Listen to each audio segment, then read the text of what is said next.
Welcome back. You're watching NewsX. I'm Uday Pratap Singh. In the recent past, NewsX has made a huge effort to make sure that the victims of the Kanishka bombings receive justice. The campaign finally saw an impact as a 1-minute silence was observed in the Lok Sabha as well as the Rajya Sabha. NewsX had campaigned for a similar silence to be held after Canada had observed 1 minute of silence for the Nijar killing anniversary. And that's the difference that we point out today. The difference between the two countries, that while Canada held silence for the terrorist, India observed a 1-minute silence for the victims who suffered the loss. Let's listen in to a telecast we had done last week when we had campaigned for India to host a similar 1-minute silence to the one that was held today. On the same telecast, let's listen in first to this campaign. So should India's parliament take a minute of silence for the Kanishka victims on the 39th anniversary of this terror attack? The Indian Parliament must take up and very strongly and condemn the action of the government of Canada. Kanishka being an Indian aircraft, all the innocent victims who perished in that terror attack were technically on Indian territory. Not only we should commemorate it in the Parliament, but also we should invite the ambassadors of Canada, United States, the other Five Eyes countries, and all the countries of European Union.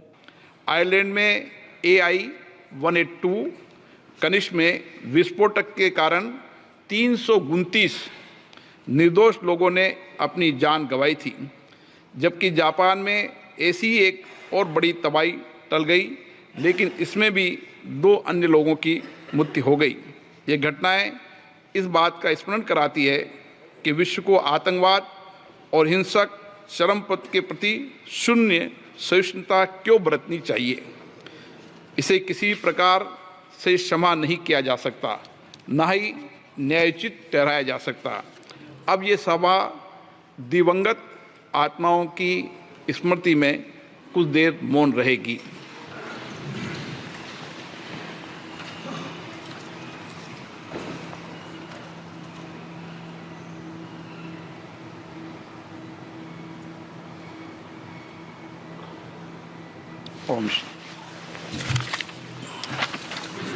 माननीय सदस्यगण, मुझे आपके साथ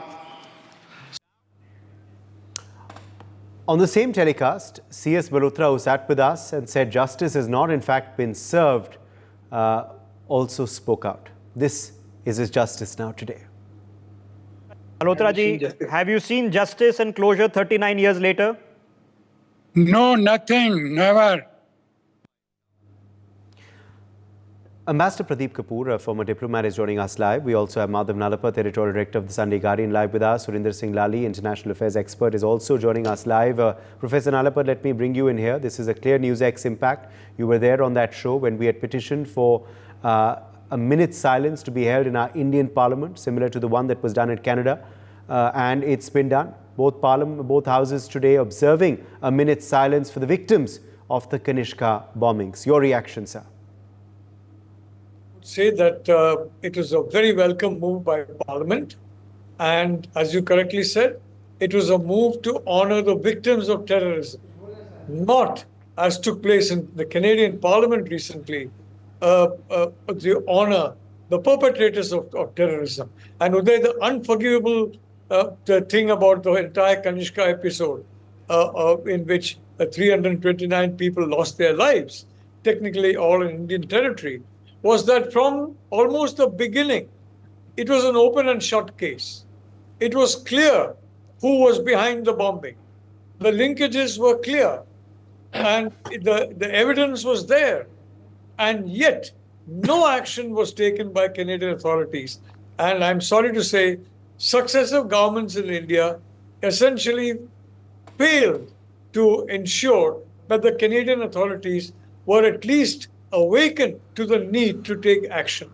Fortunately, now with this government in place, there is now, for example, a widespread understanding of what happened, a widespread appreciation, quite frankly, of the fact that India has been fighting terrorism and not ever supporting any act of terrorism. So I'd like to say that this is a It is frankly, it's very unfortunate that till now, till this present government came to power, no pressure whatsoever seems to have been put on the Canadian authorities to ensure justice for the 329 victims, more than half of whom, in fact, three-quarters of whom, were Canadian citizens. This is unpardonable and unforgivable.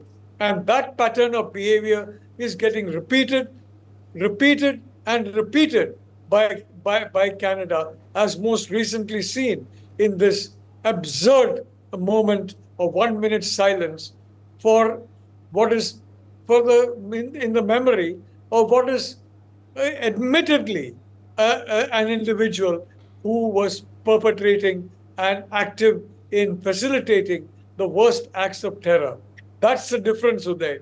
Our parliament, honors those who are victims of terror. The other parliament has honored the perpetrators of terror, and this is something that's going to haunt them for a long time to come. Today. Okay, let me in fact quickly rope in Ambassador Kapoor as well. Ambassador Kapoor, a big moment, of course, for NewsX. Our campaign, of course, achieving the result that we had set it out to. Today, both houses of parliament observing a minute's silence, of course, for Kanishka, remembering the victims, also, of course, hoping that they will get closure one day and justice. How do you view this, Ambassador Kapoor? Uday, it is a forward movement.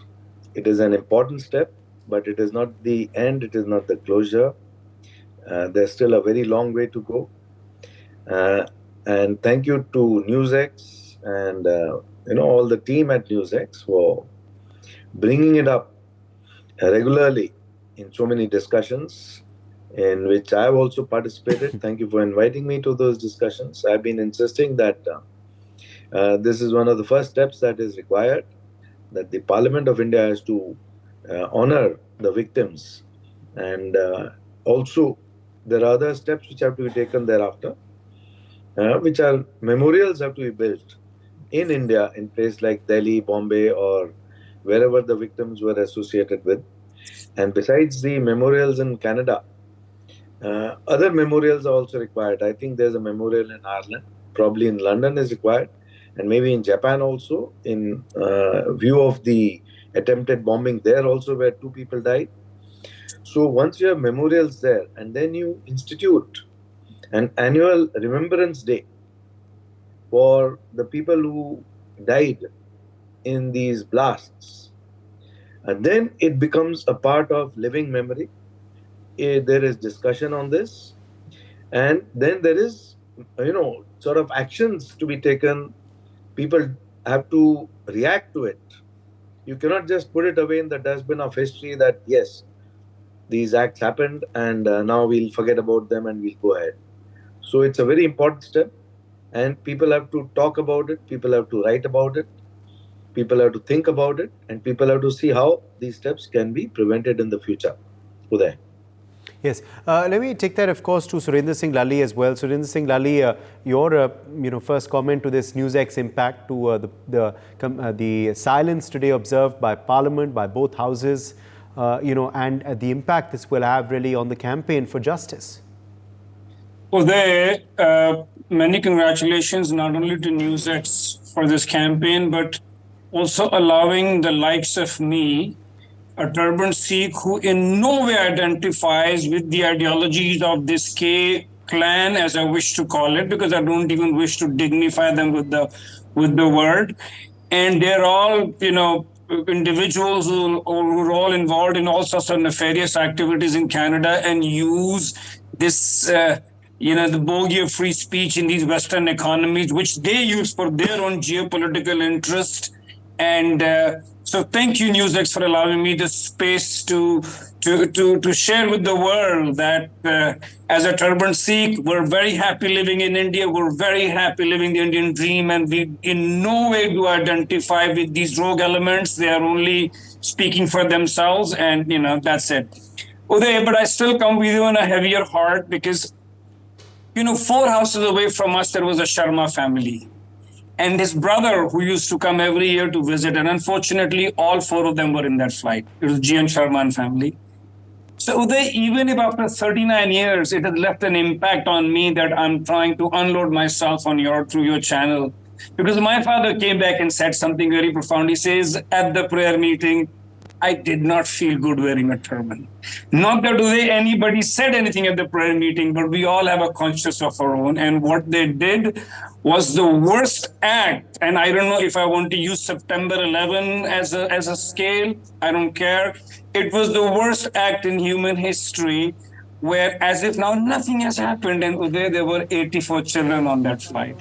Uday, allow me to make two large points. One was that through this act of silence, we've given a few messages to not just to Canada, but to the world, that we stand tall with the victims, even if out of 329, 280 were Canadian citizens, but that does not matter. I mean, innocent people lost their lives. So that's one. And two is we're not the same sitting duck India anymore. We're, as a proud Sikh I say, we are Guru Gobind Singh Ji ka baaz. If you mess with us, we will give it back to you in the best language you understand. And I congratulate the current foreign minister and the Modi governments, the nimble and the deaf foreign minister that we have, and we are standing up. We're not falling to any pressures of these allied wars. We want to be an independent strategic partner, and we're not going to be a part of your messy Cold War, which now is going to enter 2.0. The other thing is, unfortunately, the legacy of stupidity has been going on. I mean, from Pierre Trudeau. I mean, he was then asked for, this gentleman to be extradited, but he chose not to. And look at the mindset, that excuse he gave, and I, the quote opens, India is not differential to the Queen, quote close. Unfortunately, the junior Trudeau is also still living in his la la land, where he thinks that being white or being Canada is any more superior to us. I mean, Ujjwal Dosanjh, who was the ex-premier of British of Columbia, was on record saying, and I quote, that there was enough intelligence input, quote close, and he said that maybe these white cops who knew that they have done a blast in one of the wooden areas in the forest, and they passed it off by saying it's a gunshot. And they said, maybe it's one colored turban fighting the other colored turban. So this is how much of non-seriousness with these father and son that they dealt with. I mean, James Bartman, who's the ex-head of the Canadian intelligence, confirms, and I quote opens, enough intelligence was there, quote close, but for some reason that day the X-ray machines were not working. Manjeet Singh, who checked into the flight, he withdrew, but his luggage went and the sniffer dogs were not working. So I don't know what all of this was, but 329 people lost their lives. And last point, there may be the Freudian mindset slip. Pierre Trudeau called Rajiv Gandhi and offered condolences. Wow. There were 329, out of 329, there were 280 Canadian citizens. If anything, we would have been offering condolences to them. So I think that was the mindset slip which Pierre Trudeau let out, because they probably thought that this is the old India where we're going to take everything lying down. So once again, many congratulations to NewsX, and thank you for allowing the Sikhs of me, proud Indian Sikhs, to keep our voice amongst the people. Thank you there. Yes. Okay, let me take that back across to Professor Nalapath as well. Professor Nalapath, now this is a step in the right direction, but surely more is needed. Recently, we did get a statement saying that the probe is still over. It's perhaps the longest running probe of its time. It's still open, the investigation. Do we ever expect closure for the victims and the families? Uday, first allow me to say that I fully concur with the discussion that the Sikh religion is completely alien to terror, and that anyone who commits acts of terror cannot have the dignity of being called a Sikh. Secondly, I'd like to say that the perpetrators, the names were known. Even today, there are individuals who are part of that chain who are still around. Nothing has been done. And what are you doing? You're basically advertising the fact that in some parts of the world, certain types of terrorists are completely free to operate and plan operations against other countries without hindrance. I mean, Afghanistan, we have heard about Afghanistan doing that. Sometime We used to talk about Londonistan when a similar kind of situation happened. And now we have parts of Canada where this is taking place. So I'd like to say I'm very happy about this. The Indian Parliament, the world's most important democracy, the most populous democracy, a democracy that has proved itself many times over and last proved itself in the Lok Sabha election of 2024. I'd like to say that we should, and that this will, I think, ensure that the eyes of at least the Canadian citizens are open, and they will begin to ask, why is it after 39 years, no one has been brought to justice for a heinous act that has correctly been said involved mostly the deaths of Canadians? That's a question I think everybody in Canada needs to ask.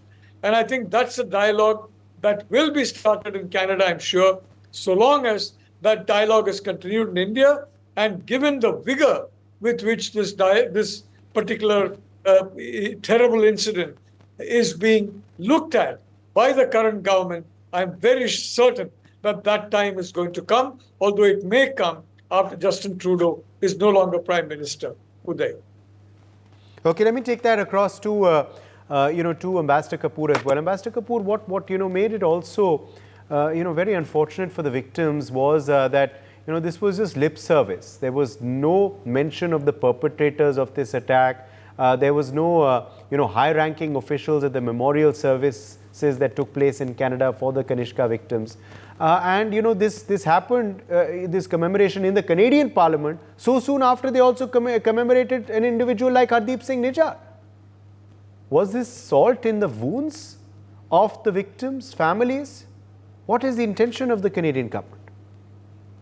Well, Uday, I don't know who organized the memorial service and whether the government of Canada was involved actively. I was told that the local authorities were more involved in organization of the memorial service in Canada. So from that perspective, there is a disconnect between what happened on the ground in terms of the memorial service, and you have these Khalisani people joining in the memorial service and saying that they also wish to offer their condolences, which was like a very tragic tragic comedy statement, because you are the perpetrator of that heinous act and then you are trying to pretend to be on the other side. And they were definitely in a very strong manner pushed aside or told to keep aside by the people who are conducting the memorial service and not to get involved and spoil the sentiments of the others. So to that extent, yes, it is something which the Canadian government definitely needs to introspect a lot and see how they are leading their country into Jungle Raj, as I mentioned on this channel earlier, that you cannot foster terrorists and terrorism and get away scot-free in the long term or medium term. And if there are people on Canadian soil who are proudly proclaiming that they have conducted this bombing, after the bombing has happened, for many decades they are roaming scot-free on the Canadian streets. And not only that, you then go to the next step of the same Khalisani terrorists terrorizing the Hindus, attacking the temples, indulging in Hindu phobia, but not only to that extent, but going way beyond that by attacking the consulates and the High Commission of India, and then also violating all Geneva protocols and Vienna conventions to launch threats against the diplomats, against the High Commissioner of India in Canada, and putting wanted posters with their photographs on those posters, and also displaying the act of the assassination of our Prime Minister Indira Gandhi in a very gruesome manner, and taking out those floats, the cultural representation of that on the streets of Canada. And the local authorities and the federal government, the central government, keeping quiet and turning a blind eye to all these actions is absolutely shameful. And then on the other hand, you encourage a country like China to set up its police stations in British Columbia, in Vancouver, turning that into a sort of a Chinese colony. So if I were to see the future of Canada from a point where it was one of the best countries to live in, to degenerate to this point where it is fostering and supporting terrorism and terrorists, and also countries like China are getting free play, unless the people wake up and shake up and make sure that this current government of Justin Trudeau is absolutely decimated in the next elections. It will not be easy for the Canadian citizens and the Canadian government to stand up back on its feet in a big positive way.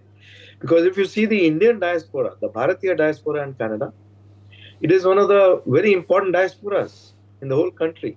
And the contributions they're making to the economy there, to the politics there, to the academics there, to every sphere of life, one of the highest per capita earning groups in Canada, and contributing in every positive way to the country and the communities.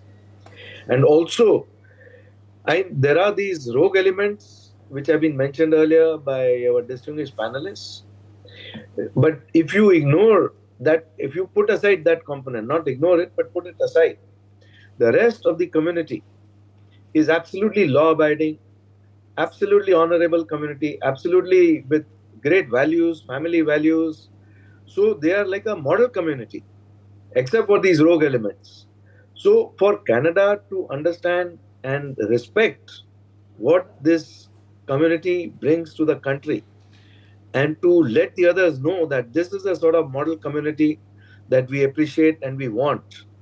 Instead of that, they are encouraging a few terrorists in Canadian soil, giving them space in the parliament, giving them space in the media, giving them space in the community, and not taking any action, and letting people like Panun to travel freely between Canada and USA, and ignoring all the threats that he issues regularly, not only to the diplomats, but to Indian political leaders, including the Prime Minister and the External Affairs Minister. And it's something which is mind-boggling for me as a diplomat to hear all this happening on screen, on a daily basis, regularly, currently, in this day and age. So is it a country which is even advanced country, a developed country, that those sort of questions come, or is it something like a clone of Pakistan that it is heading towards? Back to you there. Absolutely. Yes, Surendra Lali. Yes, you also want to come in, of course. I think Ambassador Kapoor and Professor Nalapat have made fantastic points. Is Canada heading the Pakistan way, number one? Number two, I leave it for the judgment of the viewers, including the two distinguished individuals.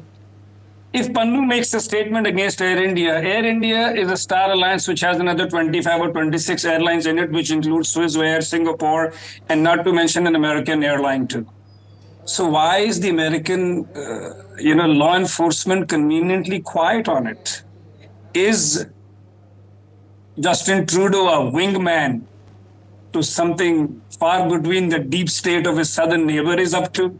Is that a tool to control, to negotiate the new emerging India, which is not quite once again becoming an ally and chooses to be a strategic partner? I'm going to leave you with these thoughts.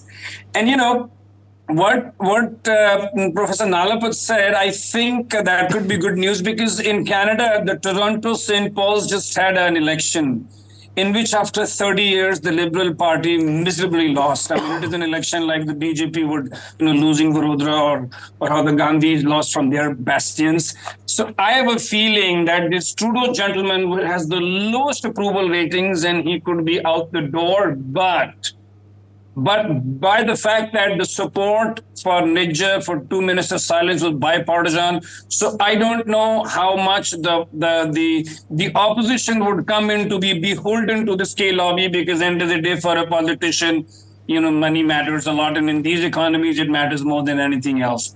So but I'm proud to be an Indian, and I think we're choosing our path the right way. And thank you so much, each one of you, for allowing me as a Sikh once again for the third time. But do you believe, Mr. Lali, that there is credible reason to doubt the Canadian government's intentions, looking at the statements that have come in, in the recent past on these Khalistani elements and on these individuals who many believe are nothing but terrorists, including Hardeep Singh Nijjar? I'll give you two reasons and I'll leave it up to your judgment. Number one, in the support, the silence in Parliament was bipartisan. And number two, at a recent Sikh event, the leader of opposition was there and they were chanting the case slogans. And if the leader of opposition felt any differently, he would have issued a statement or reacted otherwise. So I think, this malaise is knee deep, the cancer is knee deep, because end of the day, a lot of funding comes from these fringe rogue. All right. Let's leave it at that. I'll leave the last word to Professor Nalapad before we wrap up. Your closing comment. Uday, the fact is, NewsX did not give up. It has not given up. And believe me, I am very certain the government of India is not going to give up. It's going to try and ensure justice for the victims of Kanishka, and is going to try and ensure that the government in Canada recognizes the peril to itself of being a safe haven for terrorists. That effort is going to continue, and I believe that effort will finally be successful, because as correctly been said by the ambassador, the Canadians are a wonderful people. Canada is overall a wonderful country, and what is needed is for them to understand the depths of, if I may say so, depravity that has been shown by certain elements in the government in honoring a terrorist, and frankly, and continuing to harbor and continuing to shelter, continuing to encourage those who are intent on committing further such acts of terrorism against innocent lives. Uday. My thanks to all of our guests for joining us on this discussion. Let's slip into a very short break.